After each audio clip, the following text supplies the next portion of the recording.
through 14. What do you think if a man owns 100 sheep and one of them wanders away? Will he not leave the 99 on the hills and go to look for the one that wandered off? And if he finds it, truly, I tell you, he is happier about that one sheep than about the 99 that did not wander off. In the same way, your Father in heaven is not willing that any of these little ones should perish.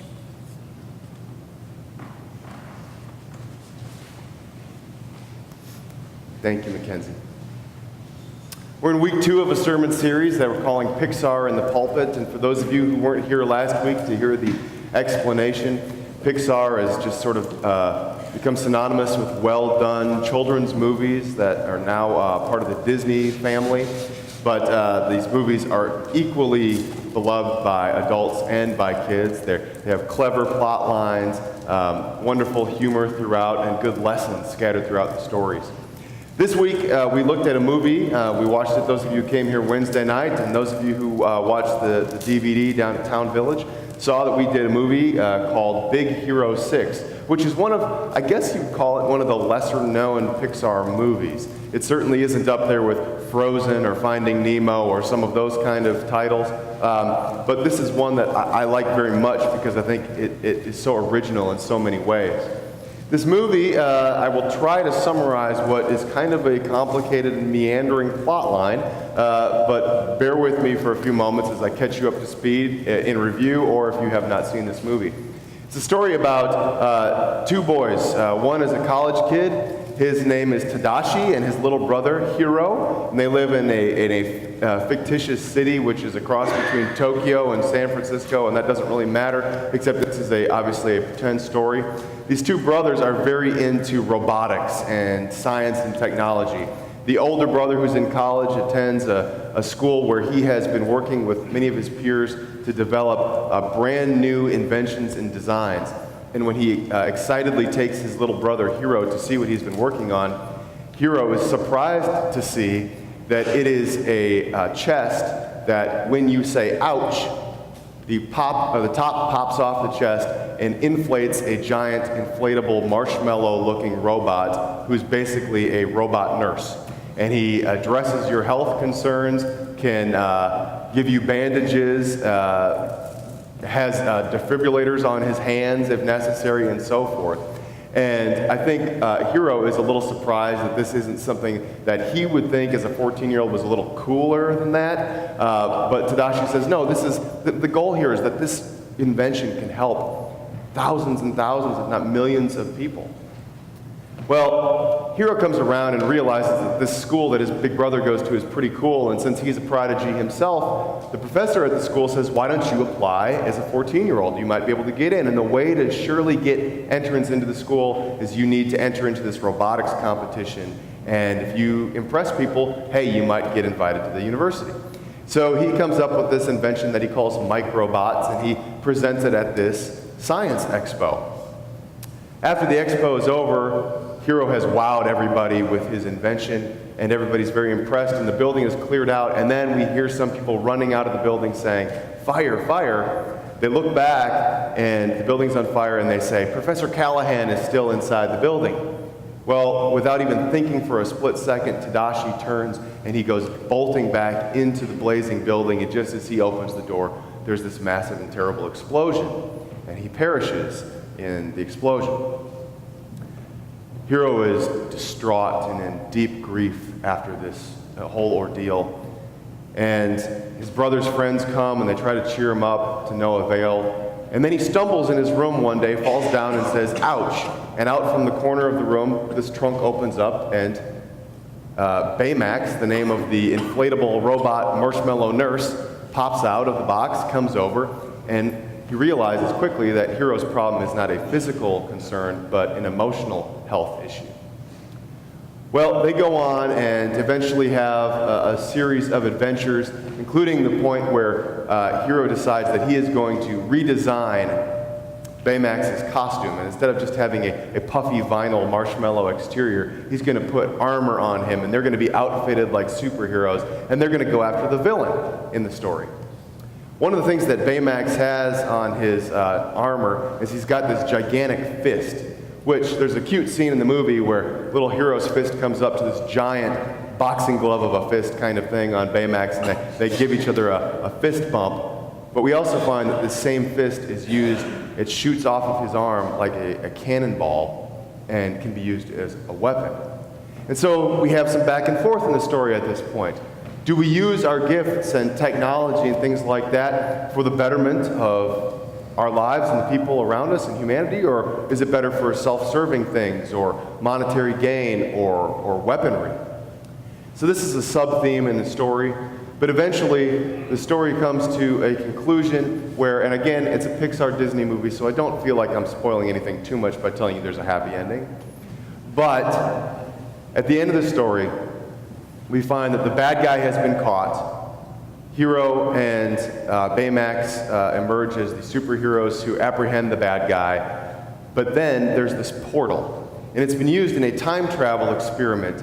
And months before this moment in the story, a young woman volunteered as a scientist to go through this portal and was supposed to emerge out the other side doing some time travel experiment.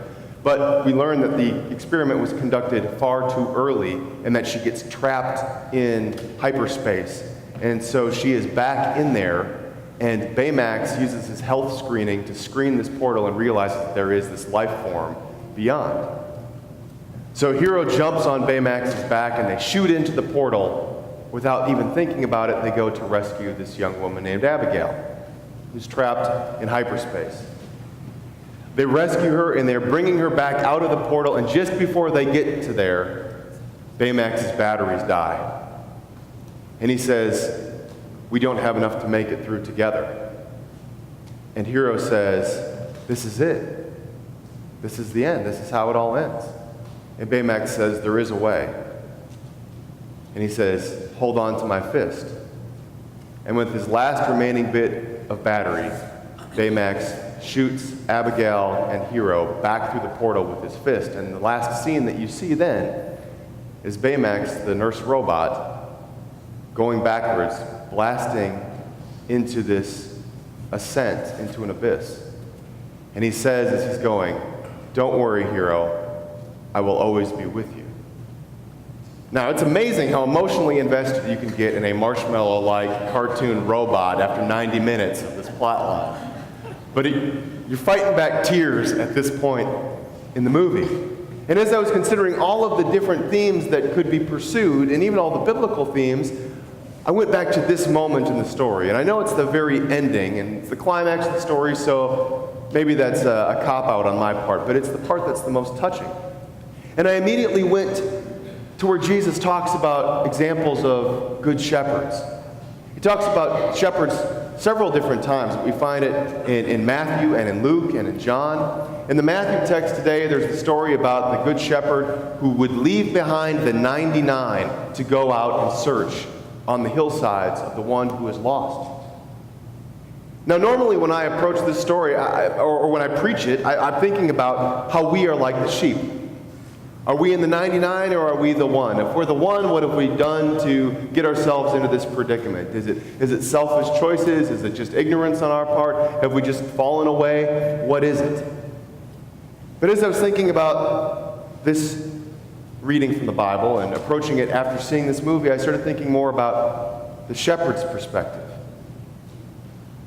About the one who puts it all on the line to go rescue the one and to reunite them with the rest.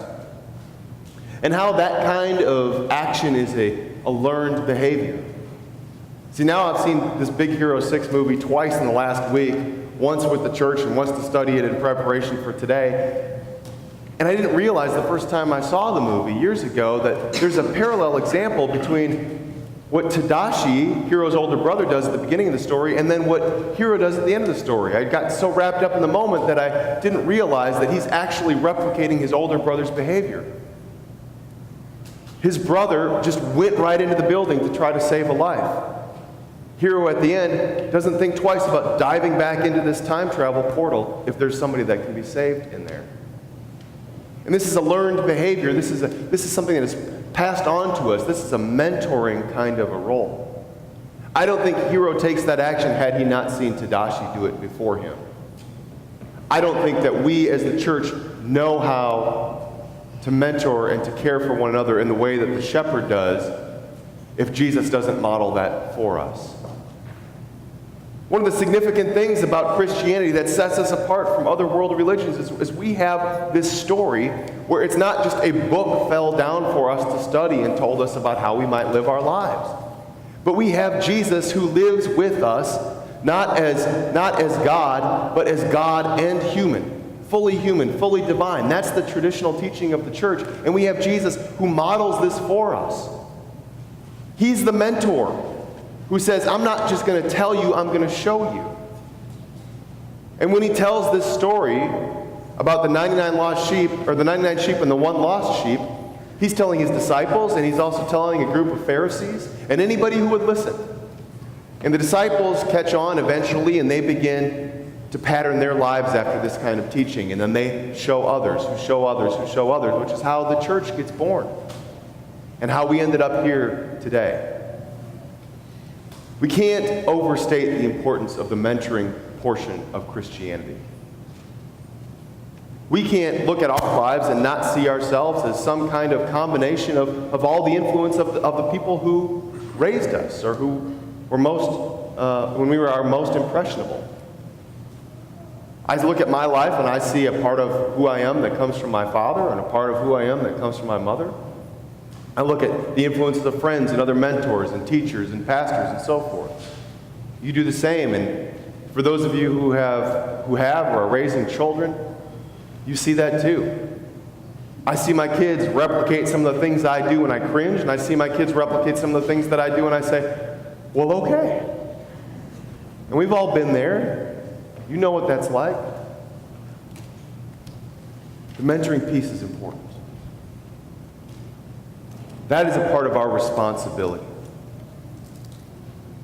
If we are going to receive the grace of God through Jesus Christ, then the responsibility that we bear is to act on that, to share it, and to model it for others.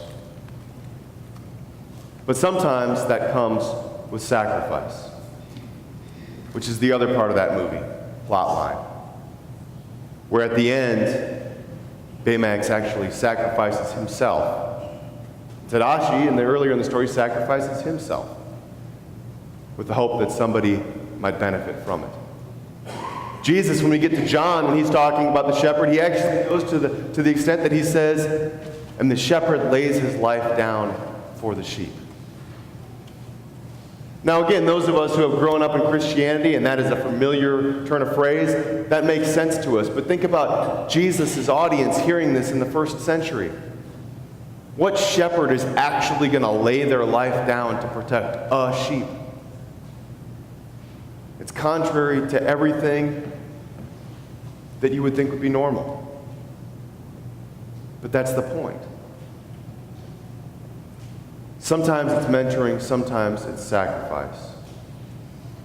And I don't want you to think that Christian sacrifice always looks like martyrdom. In fact, most of us will never experience anything that comes close to martyrdom, but we all know what sacrifice looks like, especially sacrifice that really means something. Sometimes we sacrifice little things like giving up something for Lent as an attempt to grow closer to the heart of Christ. But then there are times that we sacrifice something that is far more long-lasting.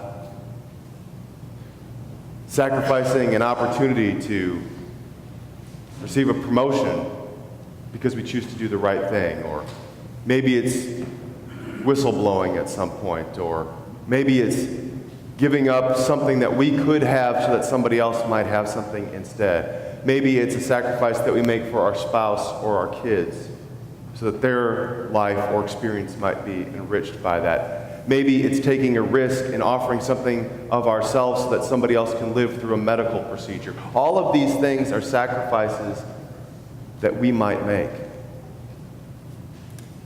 And they all make a difference. Because when it comes to mentoring other people in our faith tradition, our actions are being watched. Our choices are being dissected. People are coming to their own understanding of what it means to be a Christian based on how we react, how we respond, how we voice our concerns, how we make our choices. I think that that's a critical thing for us to remember. Sometimes it's about us remembering that we are a sheep and that Jesus will go to any length imaginable to bring us back. Other times we find that as we have been mentored, we now find ourselves in the role of a shepherd who need to reach out to somebody else, to reach out in love and concern, to reunite them with the flock, to help them experience the good news because we have mentored them or sacrificed to make it possible. And we live this again today as we remember Christ's greatest sacrifice for us. Is when he was so obedient to the way that God had sent him into the world, so obedient to living his life to show us how we might live, that it led to his crucifixion. And before he did so, he left us with a reminder that every time that we sit around the table and that we break the bread and we raise the cup, we remember his gift to us.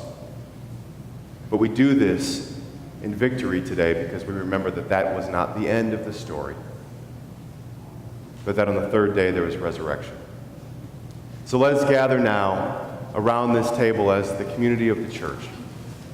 I invite you to turn in your order of worship to our prayer of confession, and as we prepare to receive this meal, to join our hearts in liturgy and receive of this cup,